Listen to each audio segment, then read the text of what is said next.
અંકલેશ્વર અને પાનોલી ઔદ્યોગિક વસાહતમાં 5 ઉદ્યોગોને ગુજરાત પોલ્યુશન કંટ્રોલ બોર્ડ દ્વારા ક્લોઝર ફટકારવામાં આવતા ખળભળાટ મચી ગયો છે. અંકલેશ્વર પાનોલી ઉદ્યોગ નગરીમાં વરસાદની ઋતુમાં પ્રદૂષણની માત્રામાં વધારો જોવા મળ્યો હતો. વરસાદી કાંસમાં પણ ઔદ્યોગિક પ્રદૂષણની પાણી વહેતું હોવાથી ઘટનાઓ પ્રકાશમાં આવી હતી.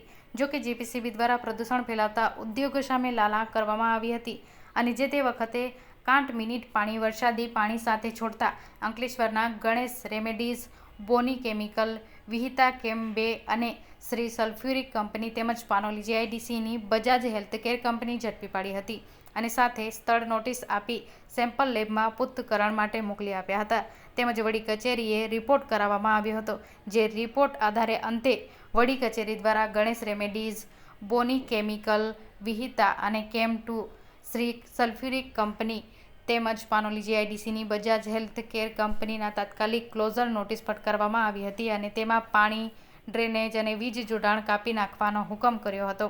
અંતે ઉલ્લેખનીય છે કે ગણેશ રેમેડીઝ કંપની વર્તમાન ઉદ્યોગ મંડળના એક સભ્યોના પારિવારિકની છે, તો બોની કેમિકલ તાજેતરમાં જ એઆઈએની ચૂંટણી માટે હારેલા પૂર્વ સભ્ય છે.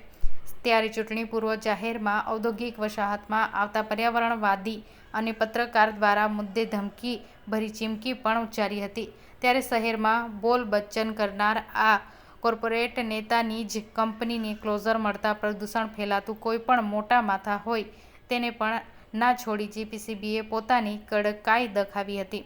જીપીસીબી દ્વારા મોન્સૂન પ્લાન બનાવી અમલ કર્યા છે. જે તે અંતર્ગત 24 કલાક રાત્રિના અને દિવસના 3 ટીમો મોનિટરિંગ કરી રહી છે. એટલું જ રોજે રોજ અલગ અલગ સંસ્થાને સેમ્પલ લઈ તેનું એનાલિસિસ કરી રહી છે. થોડા દિવસ પહેલા વરસાદમાં 5 કંપનીઓ વરસાદી પાણી સાથે તેમના કાંટા મિનિટો નેટ પાણી છોડાયું હતું. જે રંગો હાથ પકડાયા હતા અને તેમની સાથે કાર્યવાહીના ભાગરૂપે વડી કચેરી રિપોર્ટ કરી સેમ્પલ લીધા હતા. જે રિપોર્ટ આધારે અંકલેશ્વરની 4 અને પાનોલીએ 1 કંપનીને હાલ તાત્કાલિક અસરથી ક્લોઝર મળ્યું હતું.